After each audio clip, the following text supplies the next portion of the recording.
Hey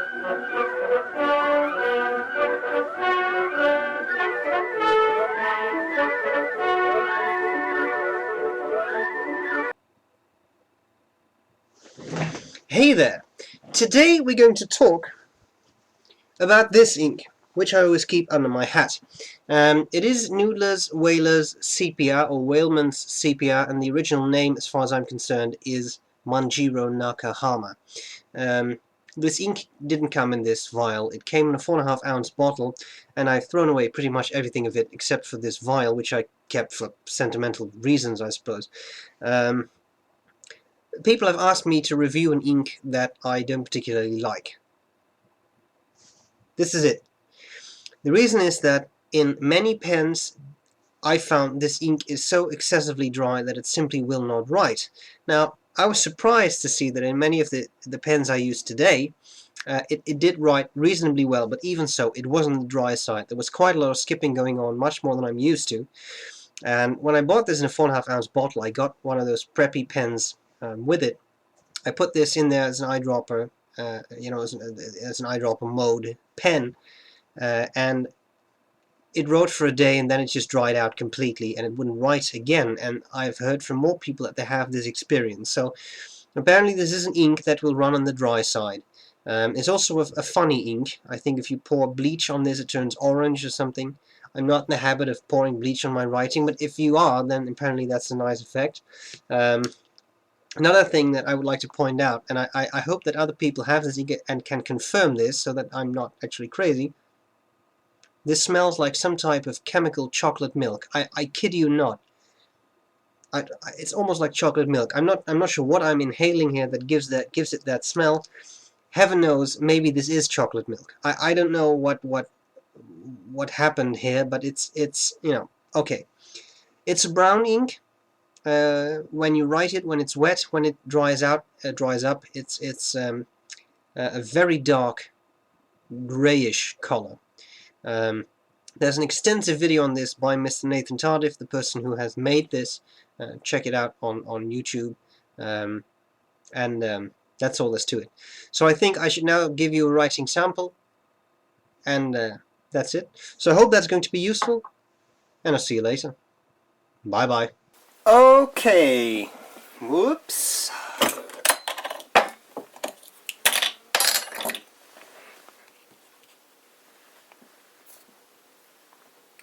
Okay, so here we go with Noodler's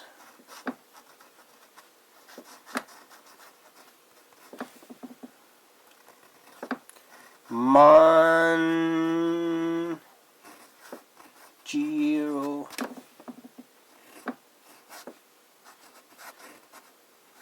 Nakahama, aka Whaler's Sepia, or Whaleman's Sepia, or the Whale's Sepia, or Sepia from Wales. No, wait, well, fine.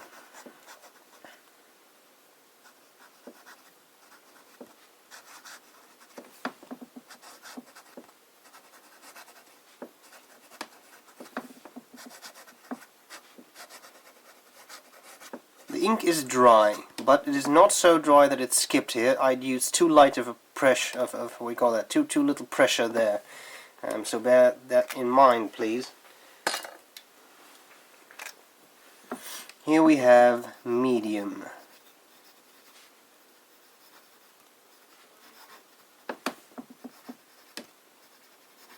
This was an authentic skip.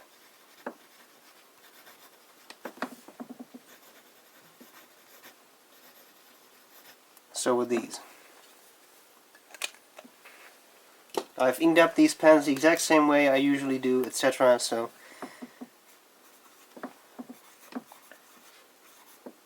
oh, the quick. Well, okay, then we have the quick fox there.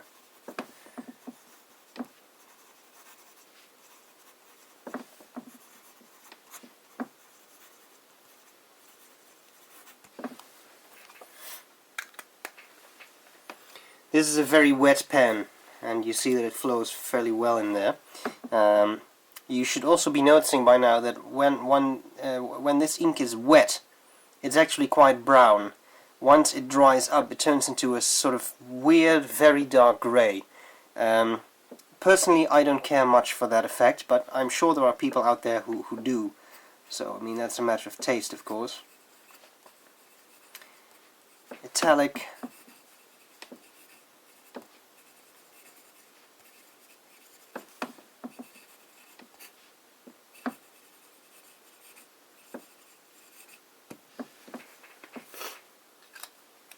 Okay, so let's do some passes of this ink with the 6mm parallel nib.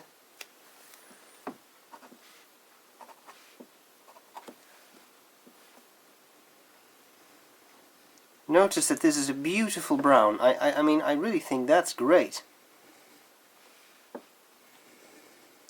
Now keep an eye on there, it's drying and it's greyifying. You can see it there too. It loses its brown quality and it becomes a, I don't know, a somewhat odd grey. I'm really not trying to put this off negatively or anything. It's just that I really don't like that effect. But flex.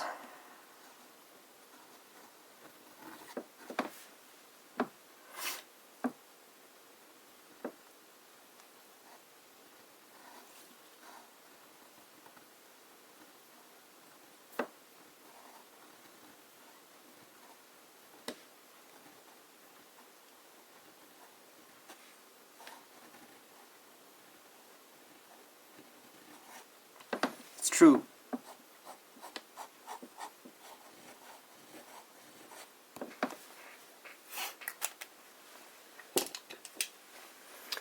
Okay, squeezing out some line variation here is going to be difficult, as you know if you've seen other Inkcyclopedia entries, because this nib is quite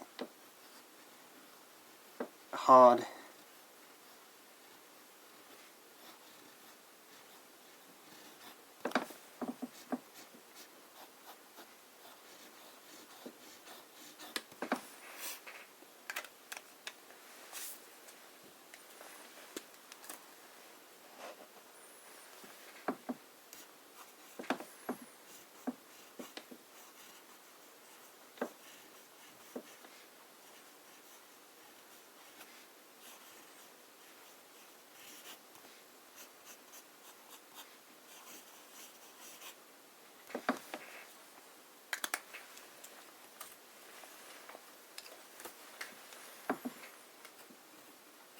Funny thing is that on this paper the ink is not nearly as dry as I'm used to, but this is Rhodia. This is really high quality paper. I'm very interested in what this is going to do with the copier paper.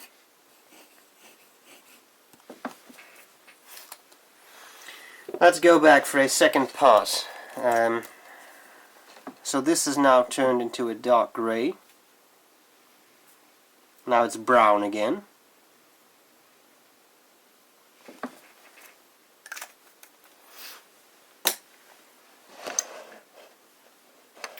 While we're at it, let's do a bit of writing with a really fat nib and see how this thing comes along.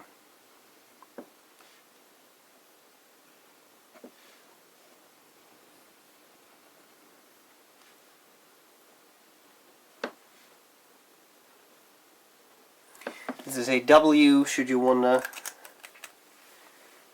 And we do a bit of medium writing.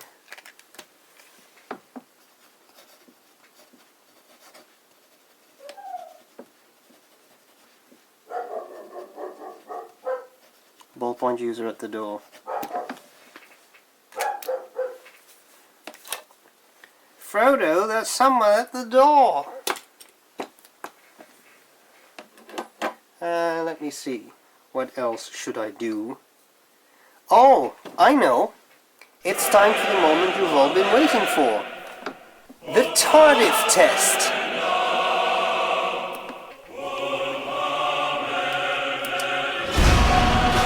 No, this is not a sepulchre knife. It is a miniature katana. And And I think this one has the best ground so far for doing the Tardif test. There you bloody go. The Tardif test. It finally works. Well, we'll see what we have to conclude from that. I wipe my blade and sheathe it. And I'll just put the cap on the ink bottle. There we go.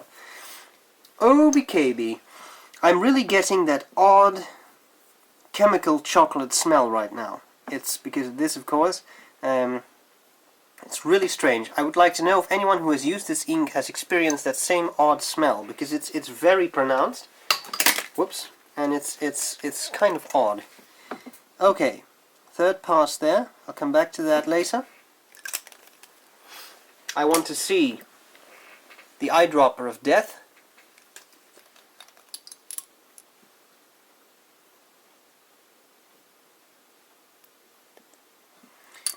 And I want to see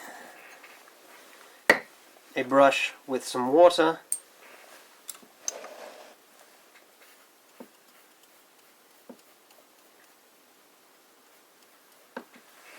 And we'll come back to those, but first I would like to do, while we're waiting for that, the scorecard, as far as I can do that now. So we have cleaning. Well, cleaning was okay. It's a, well, you can see the ink in the converter here. It maybe stains just a little bit, but it's not terrible as far as I remember. Bleed, oh that's a terrible E, sorry. Bleed through. Pet peeve, I hate it when the E is so large that it's almost like an L. I don't know. Bleed through, we'll have to check that later. Color. Well, 50 Shades of Grey, I would say. Shading.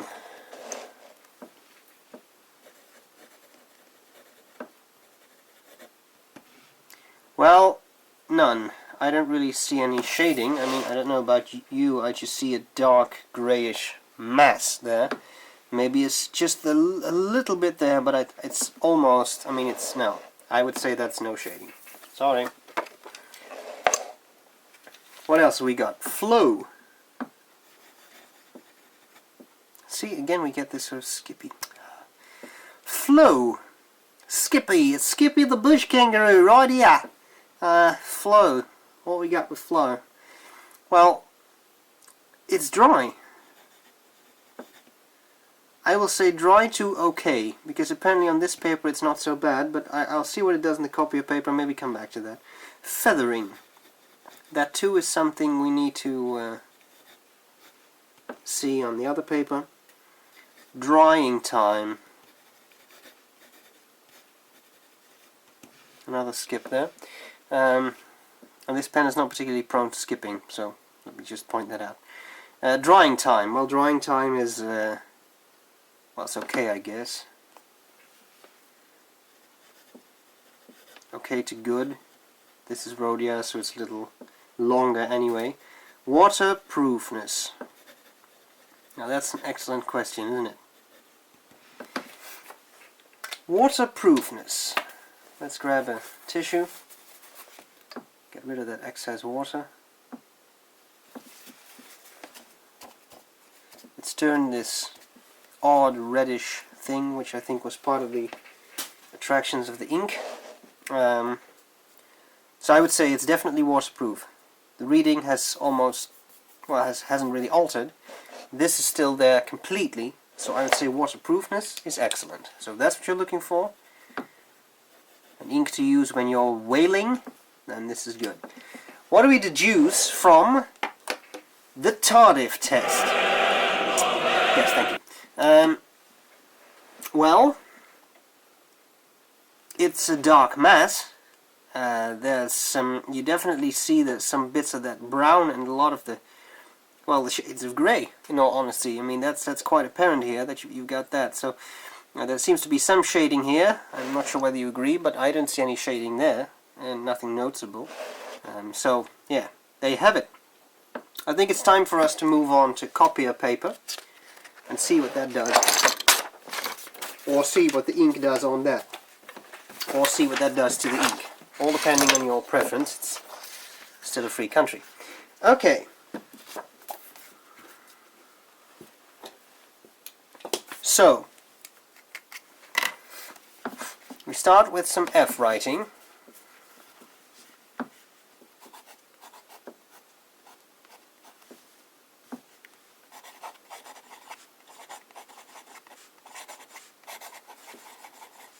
This is what I'm talking about. You saw this pen wrote just perfectly well on the Rhodia.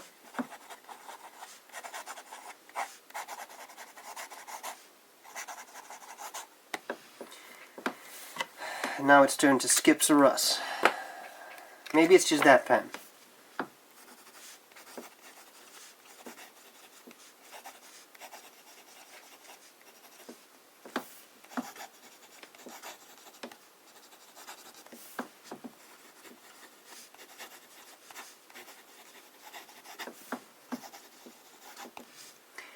You see skipping here, I'm using the same pressure I usually do, the same writing speed, all that stuff. And you see that the amount of skips is increasing. This is a very wet pen. I'm really interested in seeing what this one will do.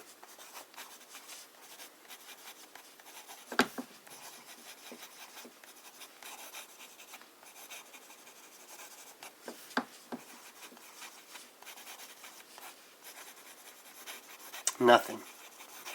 You see that? It just keeps writing. So that is suggestive. That's what Sherlock Holmes always said when he pointed something out. Oh, Watson, that is suggestive.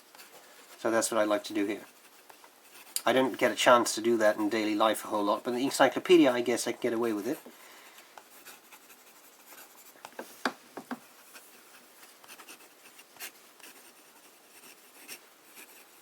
Whoa!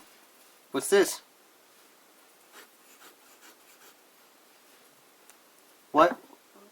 I didn't do anything to that pen. Suddenly it starts to flow like there's no tomorrow.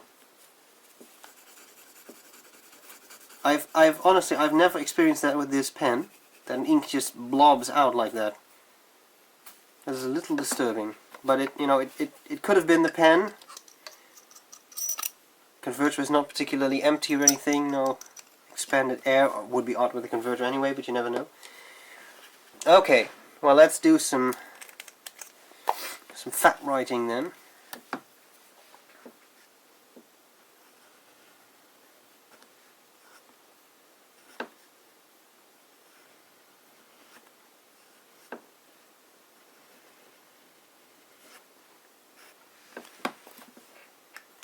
Oh yeah, the chocolate smell again. Man, that's weird. It annoys me. Okay, I'm just going to squeeze some ink into the feed of the flex pen. A few drops, because I do want this pen to flex and not railroad, so I've made it wetter than it was.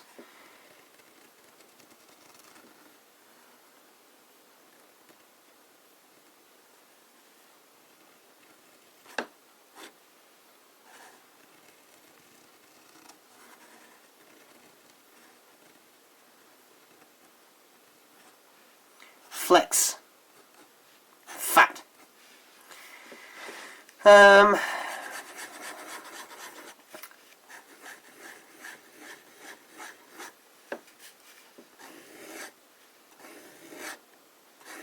Now that it is overly wet, it has stopped railroading altogether.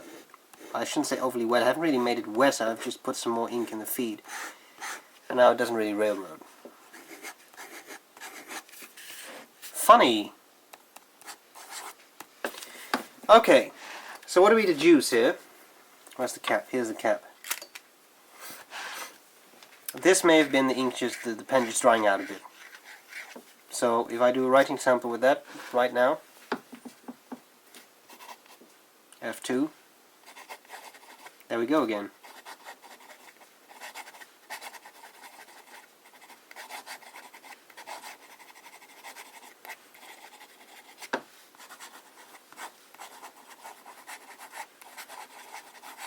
Skip, skip. Okay? Medium nib has it to a somewhat lesser degree. You see some skips. There's one. Here is one.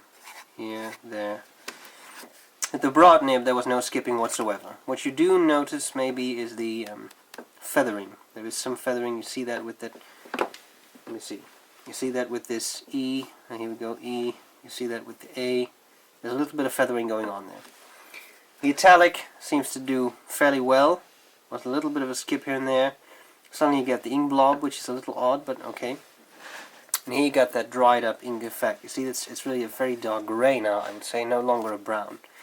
And that's pretty much all there's to it. Let's have a look at what I mean. Feathering in all, I would say, isn't that bad. I mean, here with this really big nib, it's quite wet. There is not a whole lot of feathering going on. With the flex nib, a little bit, but I've seen worse. So I'm quite impressed with that. And even with this super wet writing, there's definitely feathering, but I mean, no pen would be that wet usually. And you see that that's reflected in the bleed through. But in the regular writing, there really isn't that much bleed through at all. So that's quite cool, I would say. So, let's finish up our scorecard. Bleed through, I would say, is good. Because clearly this is really nice paper, but even there the only bleed through is like tardive test and really fat wet writing and all that stuff. So that's okay. These have dried now, so you can get an idea for the lightest grey all the way to the extremely saturated, dark, almost black grey. Feathering, well, that seems to be okay to good, I would say. Okay, now what about an ink that you could compare to this?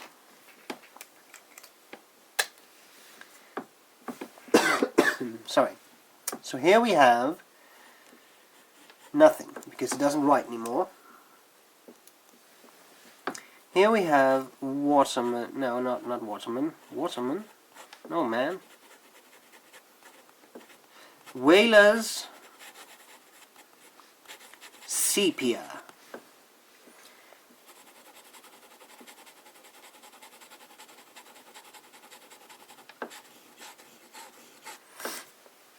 And here we have